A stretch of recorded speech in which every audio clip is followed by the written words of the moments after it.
Hey everybody. In this video I want to dive into some of the productivity features of Altair SimSolid. I'm going to start with showing you the weld features, how you set them up, and how you include them in your analysis.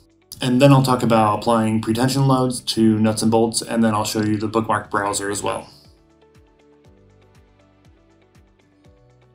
Okay, so let's start with the weld features. Now, as you know, SimSolid does not generate a mesh, so the user can go straight into setting up their study. So you can see I have a standard weld table here. There's a lot of parts and a lot of them will require a weld to be connected. So what I'm looking for is this icon right here that says Seam Welds, and this will pop up a menu that gives me the options for my weld. Now you'll see the section and length here at the top. I'm just going to leave those default settings for this example. Now you can see I'm going to have quite a few welds I need to identify. In the middle of the menu there's the group weld option. That's what I'm going to start with. When I click Find Welds, it goes through my design and it identifies all of the welds that are in there. You can also see them highlighted in the green on the model as well. So now I can set up my study. I'm going to add a structural linear study, and you can see it populate here in the project tree over on the left-hand side. So the first thing I'm going to do is add my constraints. I'm assuming this table is going to be sitting on the ground, so I'm just going to put the bottom of the legs here as my constraints. I'm just going to speed this part up for you so you don't have to watch the whole thing. So now I'm going to add my load, and I'm just going to add a load here in the center of the table, and the main reason is just so I can get some good displacement on the animation at the end.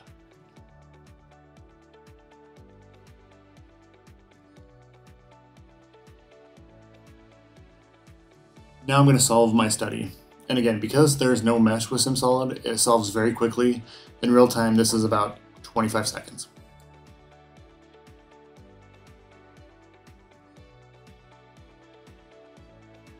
Okay, so now let's look at the results.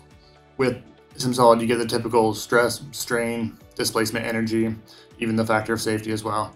I'm going to look at the von Mises stress. I'll show you the animation really quick as well.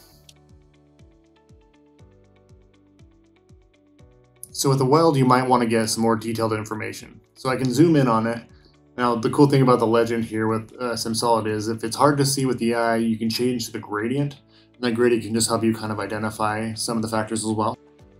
But then I can actually use this pick info option and get specific information on a point in that weld. Then with the welds, I can look at these icons over here on the left, and I can get more specific information on the forces and the stresses. So as it goes through, you can see it identifies the different welds that are in there. And then all I have to do is hit evaluate, and it'll go and grab that information for me.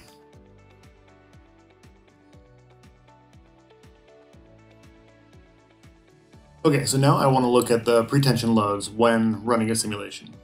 With nuts and bolts, users typically see the need to apply a pretension load or a preload. And it's basically applying a certain amount of torque to tighten that bolt. And this is really where SimSolid can shine for you. Because there's no mesh, there's no need for detailed bolt modeling, and SimSolid can sweep your assembly and create the connections for your bolted parts. So you can see with my model, I have some nuts and bolts here, and I love that SimSolid allows me to get a detailed snapshot of them by right-clicking in the assembly in the project tree, and just click Show Bolts, and then you can show nuts as well. Okay, I am going to make this assembly multicolored. It just helps me see every nut and bolt a little more clearly. Then you can also see in the project tree all the different connections that have been created for me automatically, so I can move into my study. So just like last time, I'm going to add my constraints, and I'm just going to secure the beams here at the end of these two beams.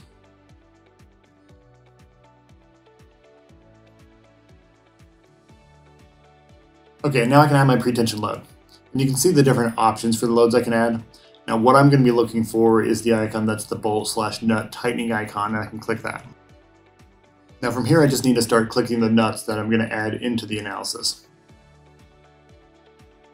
Now you can see the options that I can add for torque and forces. I'm going to keep this one really simple and just add a thread pitch of 1.2. Then I'm going to add a single turn on the nut.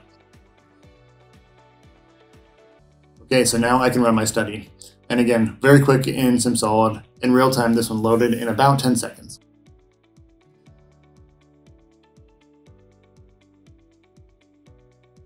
So now I can look at the results. Now looking at the stress again, I can zoom in on it, and again, what I love about the option in the menu is that I can change the gradient if I want to get a clear definition of what this looks like. Then in looking at the animation, again, it's very exaggerated, but you can see how the nuts move. Then like last time, you can use the pick info to get more specific information if you need that.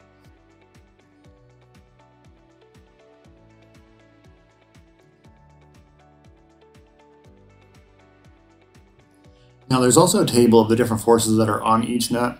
Again, it's really handy just to have these at a glance. It makes it a little bit easier in your workflow. Okay, so lastly, I want to show you the Bookmark Browser really quick. Again, the Bookmark Browser is exactly what it sounds like. You can save specific views or results in your project, and you can use those for navigation. Okay, so I have my assembly here, and for simplicity's sake, I've already set up the study and run it with the results. Now on the left-hand side, under the project tree, you see the browser, and this little camera icon is what will take your first snapshot. I'm just going to rename this as my first view. Then for my second view, I want to make this a colored version since it helps me separate the parts within the assembly.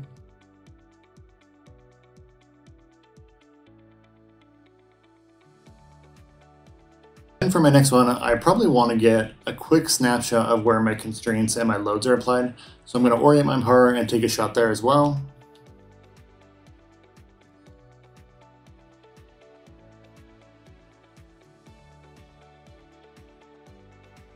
Then I want to get one with the stress results in there as well. So I can do that. I can even pull the legend over, so in my snapshot I can have that a little bit closer if I want to. Then I'll rename that as well. Okay, for the last one, I want to hide the housing for this view, and I just want to see the bolts. So I'll hide that, and then I'll take a view of that as well.